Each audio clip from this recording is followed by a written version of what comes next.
24 be about the end times and some cosmic Jesus coming back on a cloud and killing everybody and taking the good guys and all that kind of stuff you've heard about is read in chick tracts and seen on the big gaudy, banners and things John Hagee always has on his TV show and all that kind of stuff. You know what I'm talking about. Blood moons, cats and dogs living together, all that kind of stuff. And Ghostbusters reference. A lot of pop culture coming out this morning. It's going to be a good day. They'll bring it out if they will bring it out. But if you'll notice, in Matthew 24, Jesus actually says nothing about the end of the world, nor does he say anything about a second coming that looks like him returning at the end of all things to dole out vengeance to the bad guys and special prizes to the good guys. None of that is present in Matthew 24. The context is the destruction of the temple. Jesus just got done in Matthew 23 talking about the fact that because the religious system of his day insisted on trying to impose the kingdom of God by force and through violence, eventually Rome was going to have enough and they were going to come and put them down. That's exactly what happens. We see it fully fleshed out in AD 70 with the destruction of the temple and the destruction of Jerusalem. We see it fully fleshed out then. Jesus is telling them about that some 40 years before the actual event. And then he says, I want to keep you from this. I don't want this to happen to you. Right after this in Matthew 24, he says, hey guys, you see all these buildings, all the buildings of the temple, your Herod's temple. I'm telling you, not one stone here will be left upon another. That's how destroyed this thing's going to be. And they say, when will this happen?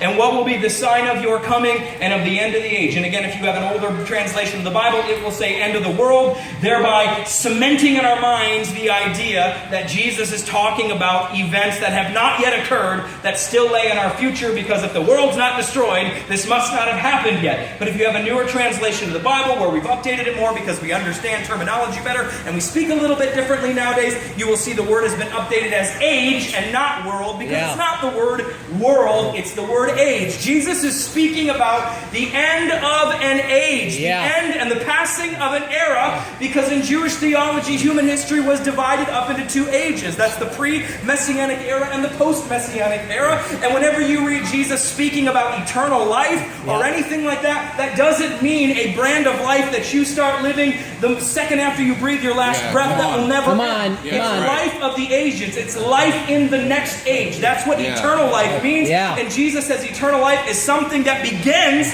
when we tap into his knowledge of the Father. John 17:3. Now this is eternal life, that they may know you, the only true God, and Jesus Christ, whom you have sent. Eternal life is something that we are presently living in. It's something that's been available for 2,000 years. It's a quality of existence. It has nothing to do with quantity. It has everything to do with quality. Jesus is speaking about the passing of an age that will be fully realized when the temple is rubble.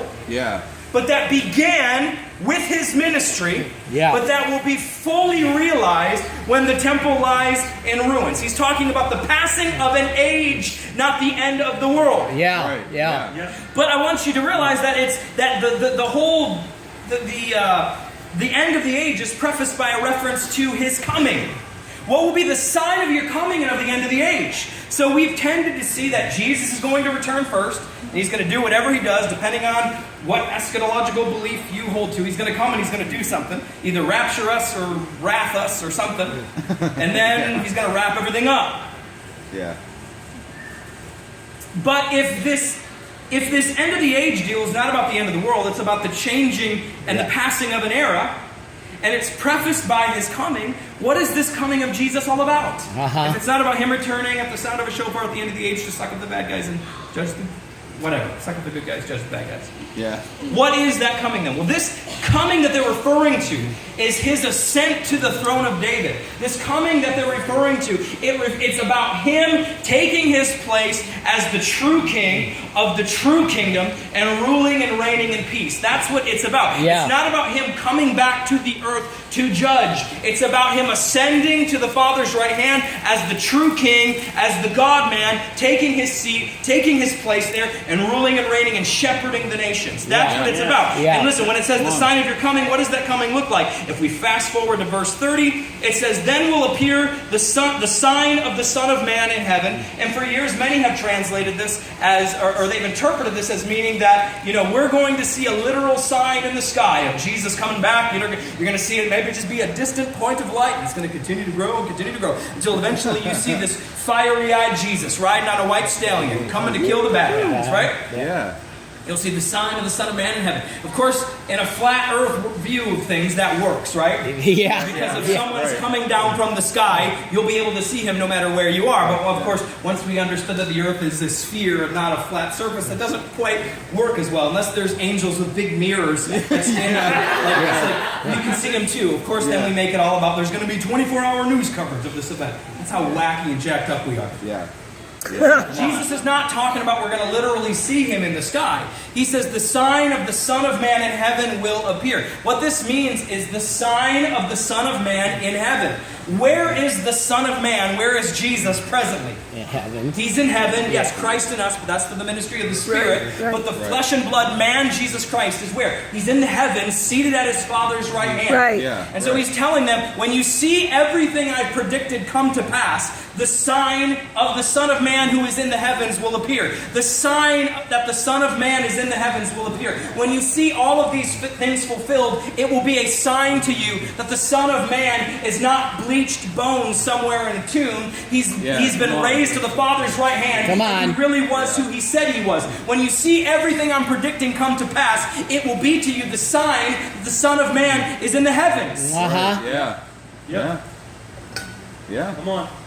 In another gospel account, Jesus tells some religious leaders that from now on, you will see the Son of Man seated at the right hand of God, blah, blah, blah, blah, blah. He's telling them that from this moment on, you're going to begin to understand who I am. Now, this is a reference to Daniel chapter 7, and I'm just covering this real quick, and then we're going to get into some better stuff, okay? Right. But in Daniel chapter 7, 13 through 14, this is where, let me finish up the Matthew 24 bit real quick. It says, then will appear the sign of the Son of Man in the heavens, or the sign that the Son of Man is in the heavens, and then all the peoples of the earth, or the tribes of the land will mourn when they see the Son of Man coming on the clouds of heaven with power and great glory. Now it sounds here like Jesus is going to be coming back riding on clouds like a surfboard to wreak vengeance on planet Earth, but this is a direct reference back to Daniel chapter 7, 13 through 14, where it says, in my vision at night I looked, and there before me was one like a Son of Man coming with the clouds of heaven. And this coming of the Son of Man on the clouds of heaven, it's not him coming to the earth, it's him going up to the Father.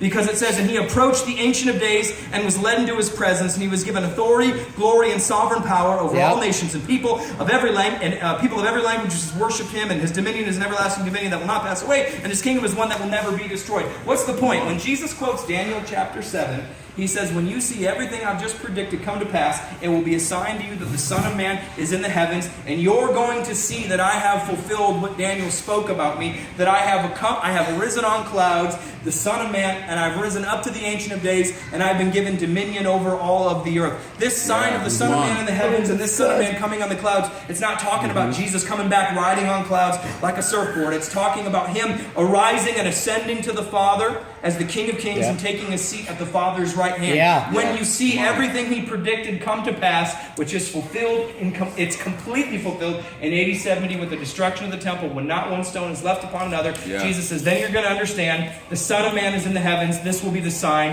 and you will see that what Daniel prophesied has come to pass, that the Son of Man has risen on clouds to the Ancient of Days, and has been given dominion over the whole earth. Well, that's good. Fond of having. There is some license. There is some.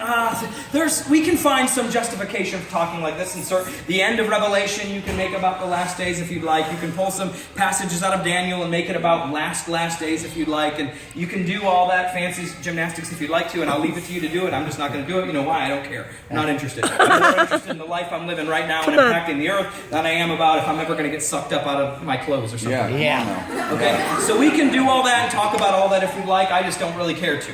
Okay? Yeah. If I go by death or if I go by cosmic suck, either way it'll be fine. Okay?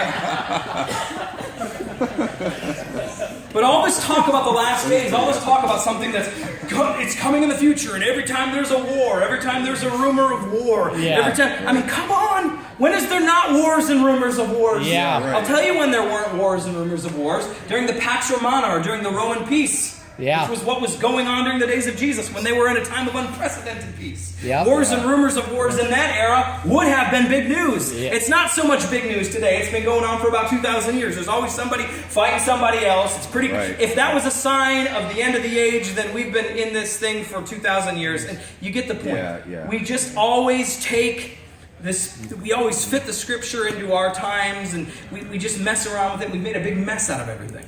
Yeah. And Jesus is always on the brink of coming back, and we're always looking to the next world, and we never actually fully live in and experience and impact this world. Come on. Because we're That's always it. so anxious to get to the next one. Come on. But I promise you something, and if I die a heretic for promising this to you, well then, feel free to label me that after my death. But I promise you, Jesus is not coming back in your lifetime. You are going to live out a full life. You are probably going to go by way of physical death one day, and that's not a bad thing. No, Yeah, right. Come on now. Because you have 80, 90, 100, 120 years, however long you live. Maybe you'll be a transhuman by then, and you'll be all jacked up with cybernetic implants and stuff. Maybe you'll live forever. Who knows? Yeah, right. But either way, you live in this cosmic blink where you're alive and conscious and here in this world, and you get to fill it with the knowledge of God's glory. Yeah. So it's not a bad thing that Come you get to on. live a full life. That's right. It's a good thing. But Yes. for years we've taught it as a bad thing. We've hated this life. We've loathed it, and we've been looking for a new one. Yeah. And so we've neglected the planet we live on because now. we're expecting Jesus to come back, and we're always misinterpreting signs and saying that it means he's on the brink of coming back. Yeah. I promise you, he's not going to come back in your lifetime. You are going to live out a full life. I promise you that. If I'm wrong, I'm wrong, but I'll be dead before you can call me wrong.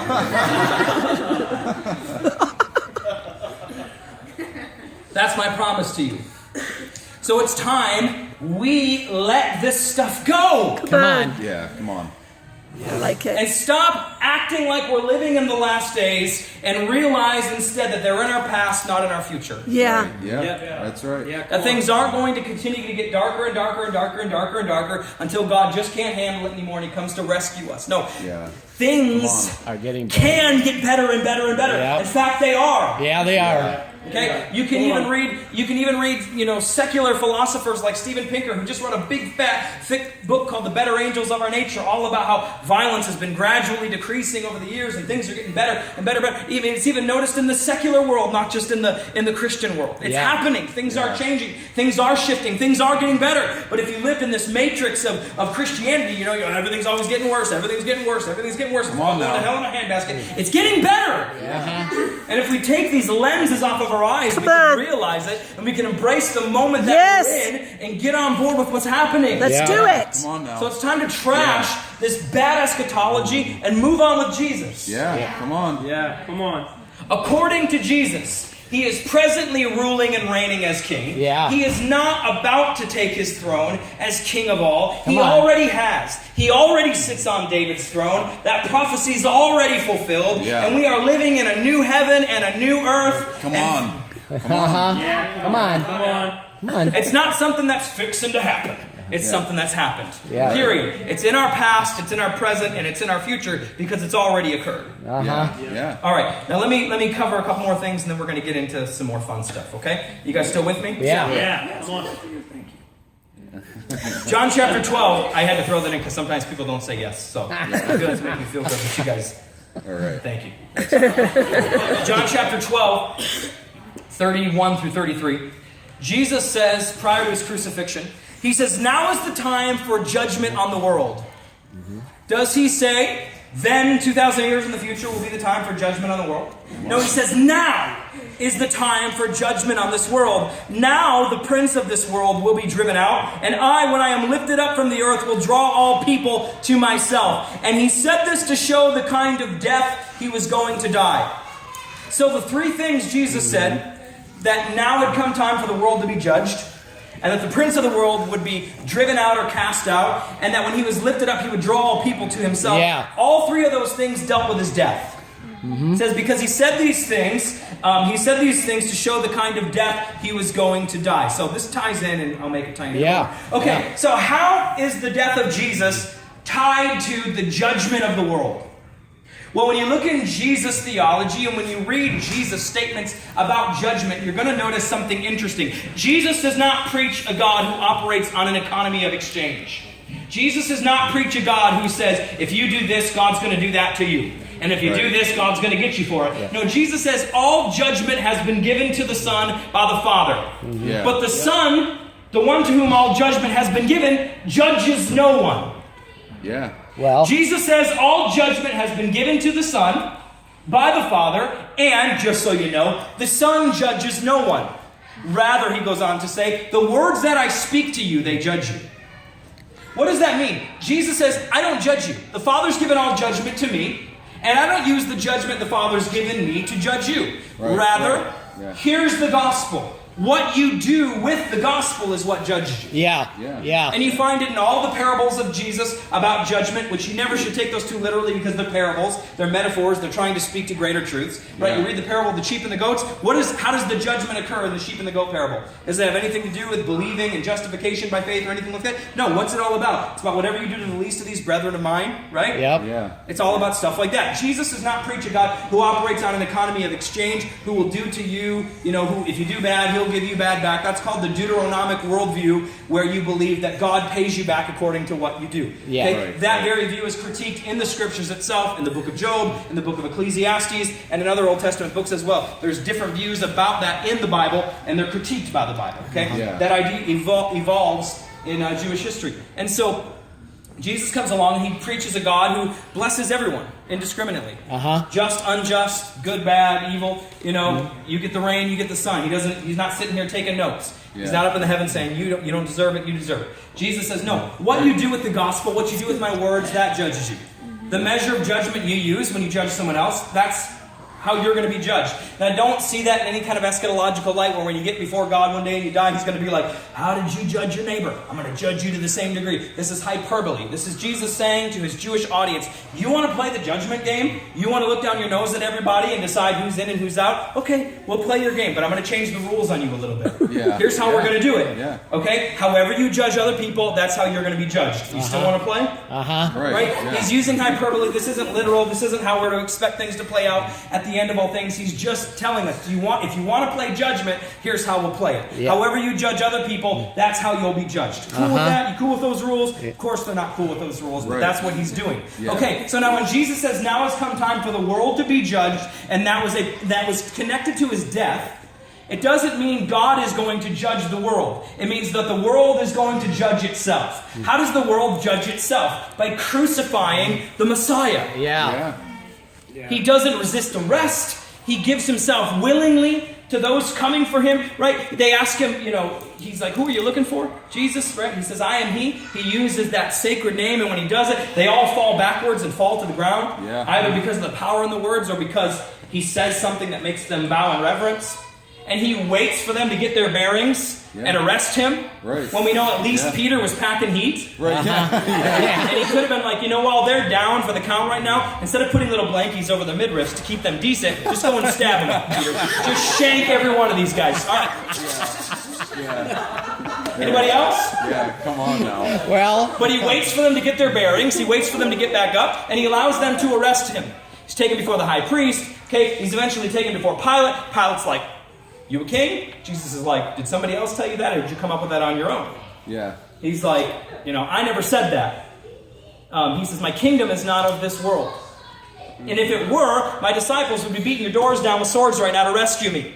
Right. Okay. When he says my kingdom is not of this world, that doesn't necessarily mean my kingdom comes from space. He means my kingdom does not operate on the same principles your kingdom operates on. Right. Okay. My kingdom does not operate like Rome. My kingdom does not operate like the empires of this world operate. My kingdom operates on different principles. Your kingdom operates on force. Mine does not. If it did, my disciples would be coming for me right now. But that's not the way this thing works. Right. So you are a king then, Pilate says. Jesus is like, you're the one who keeps saying that. I was born to testify to the truth. Not to proclaim myself a king. You're the one who keeps doing it. Pilate goes out. I find no reason to charge this man. But they demand his death. Yeah. And then he's like, okay, well, it's Passover. So we have a tradition.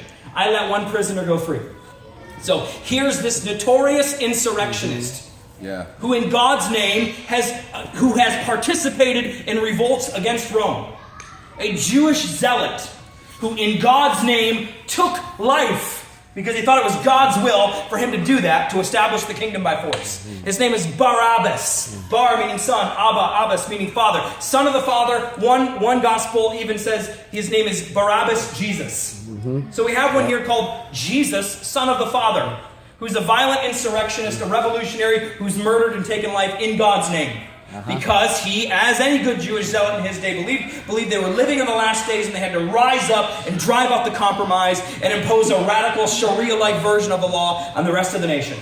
And so he does just that, and he's imprisoned for taking life. He's like, so do you want Barabbas? This Jesus who says he's the son of the Father and this is what the Father really looks like? Or do you want this Jesus, the son of the Father, who willingly allowed us to arrest him and says, my kingdom's not of this world, I don't use force, I don't use violence, I'll willingly give myself to you. Which one do you want? Which system do you choose? Which system did they choose? They said, give us Barabbas. Because that's the system we like. We want a God who imposes himself by force. We want a God who returns with violence. We don't want gentle Jesus, meek and mild. We want general Jesus, armed and vile. Yeah, come on. Just came to me. Yeah, there we go. That's the one they want. Give us Barabbas. Yeah. What do they do there? They judge themselves. They say about themselves, this is who we are. This is the system we want. Jesus says, this world, this cosmos, this system, this construct, this way of doing things will be judged in my death. You choose this path. You choose this method. You judge yourself. That is who you are. You choose Barabbas over peace. Okay, but then Jesus also says that the prince of that system and the prince of that cosmos or construct was going to be driven out through his death. Why? Because that construct, that cosmos, that way of doing things, it's violence based on a radical interpretation of the law that says it's good to take life in God's name because it pleases him. Come on. Right? That version of the law. Jesus tells us the real bottom line of the law is love God and love one another. Yeah. But they manipulated the law in their day, and to them the law was based more on eye for an eye and tooth for a tooth than it was love God and love one another. And so Jesus says the prince, the thing that rules this system, will be driven out through my death. You're going to judge and identify yourselves through my death, but then I'm also going to drive out the prince that rules the system through my death. Who's the prince that rules the system? It was the law. It was their radical interpretation of the law. He's going to be cast out or driven out. In Galatians, whom does Paul tell us to drive and cast out? The bondwoman and her offspring. That's the law and what results from living that way. And in Galatians specifically, it's a zealous interpretation of the law based on Phineas and Numbers 25 that says it's good to take life in God's name because that's what was going on in the first century, and that's what Paul was before his conversion. They judged and identified themselves as being that. Right. Wow. What should they get back in return according to what they've judged themselves as being? Eye for an eye and tooth for a tooth. They should die. Messiah, if he really is Messiah, and they put him to death, he should come back and fry them. But instead, what does he do? Father, forgive them. They have no clue what they're doing.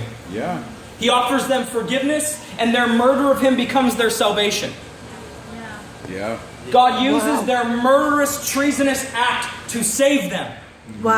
Because he also said that in my death I will draw all men to myself. And Paul will see this in 2 Corinthians 5 when he says, you know what, guys, right now, if I'm out of my mind, it's because of what I'm hearing from God right now. And if I'm saying anything coherent, it's because I'm trying to string some syllables together to make this make sense to you. The love of Christ compels me because I'm convinced that one died for all, and therefore all died. And then he goes on to say, because of this, I can't look at anybody and just see a human being anymore. Because I see someone who was included in the death of Jesus, and I see someone who is valuable and treasured by the Father. So when Jesus dies, he draws all of humanity into himself. And when one dies, all die. So their murder of him becomes their and our salvation. Based on the economy of exchange, based on the eye for an eye and tooth for a tooth bit that they operated on, they should have gotten death back. But instead, they got death that brought life. Yeah. Because that death resulted in resurrection, which is justification for all. Come on. Come on. Wow. Come on. That is how the prince of this world was driven out. Because Jesus embedded himself in the system, and then he destroyed it from the inside out by not operating according to its rules. He let himself be swallowed up by that system that judged itself as violence. We want Barabbas. He was like, okay, so it swallows him up. And then when he should have responded the way that they would have responded, he responds in kindness, not in kind. And it undoes the system, and the prince of this world is driven out. Come on. Come on. Therefore, when Jesus says that, look, when you see everything I've told you fulfilled, it's going to be a sign to you that the Son of Man is in the heavens. What is that saying? That is saying the prince of this world, the thing that used to govern how you did everything, has been driven out. There's no longer a ruler there. Yeah. Okay? But I'm telling you that I now am. Right. I've taken the place of what the law once was. I've driven out the prince of this cosmos, the construct in a way that you're used to doing things. I've driven that out, and I've taken its place. Wow. Yeah. Come on. So the last days, what it is about is it is about the era and the age changing. Yeah. Where we were governed, and when I say we, I don't necessarily mean we because we weren't born and we're Gentiles, and this was never really true of us. But the way that the system of the day operated, it was based upon the law and upon a violent interpretation of the law, not just on the law. And that was the prince that ruled the cosmos of that era. Jesus says the last days looks like this. It looks like that old system completely biting the dust, and me driving out the prince of that system and taking its place and bringing in something completely new. It looks like that old kingdom falling and me bringing in a kingdom that's not based on violence and force, but that's based on kindness and mercy and compassion. Come on. Yeah. Come on. The last days is the passing of a system, of an era, and of an age, and the institution of something better. And guess what? It's already happened. Yeah. Come on. Yeah. That's right. You guys still with me? Yeah. All right. Now check this out. All day We're going to long. look here for a few minutes. What time do we have till today? Whatever. You have no idea what you just said. Seriously, you don't. So throw something at me if I take you too literally. We're going to compare Jesus and John the Baptist for a few moments here. Because in Luke 16:16, Jesus says this: the law and the prophets were in effect until John came.